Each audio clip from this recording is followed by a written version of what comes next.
Cube Radio. Salut, c'est Charles Tran avec l'équipe dans 5 minutes. On s'intéresse aux sciences, à l'histoire et à l'actualité.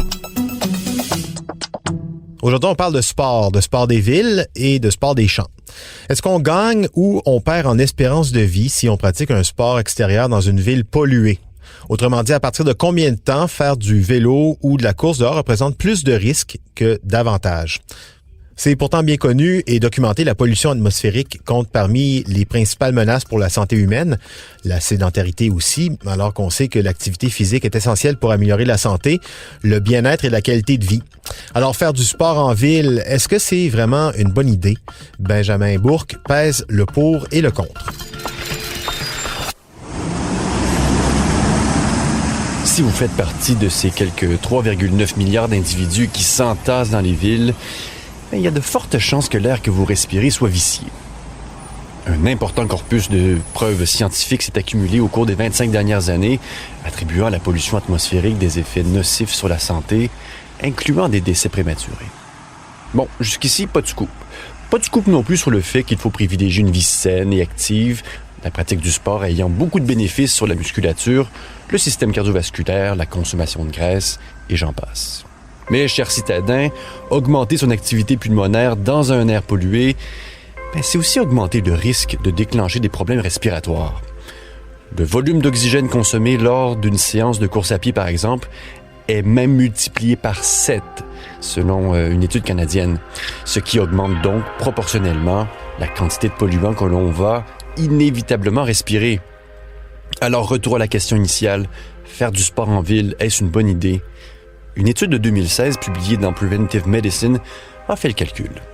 Concrètement, les scientifiques ont comparé la densité moyenne des particules en suspension dans l'air dans les grandes agglomérations du monde et les chercheurs se sont essentiellement penchés sur les particules de petite taille, les particules fines, les PM2,5, vous avez peut-être déjà vu ça, qui mesurent donc 2,5 micromètres de diamètre.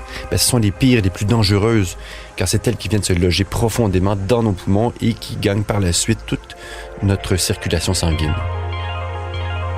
Alors revenons à l'étude, la conclusion est sans appel.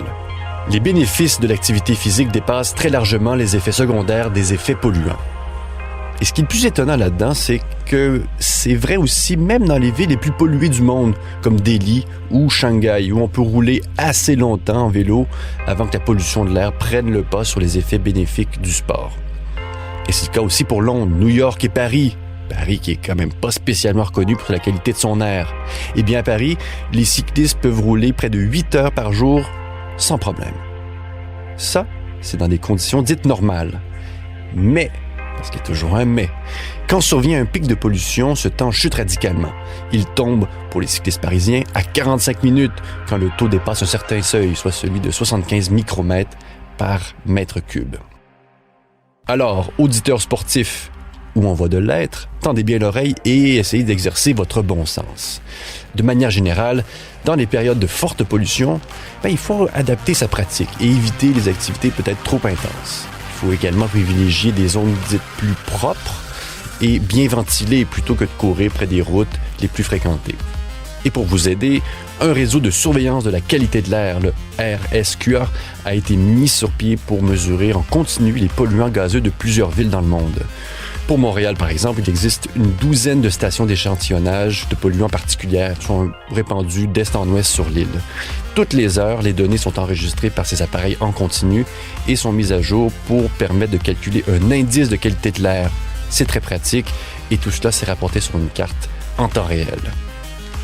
Ouais, ça, je savais pas. En plus, on a des beaux parcs dans les villes, des sentiers, sous les arbres. C'est mieux qu'un jogging sur un gros boulevard, Benjamin le disait. En plus, c'est meilleur pour l'esprit de voir des feuilles vertes, de voir du vert. Ça fait du bien aussi à l'âme. Merci beaucoup, Benjamin Bourque. C'était en 5 minutes.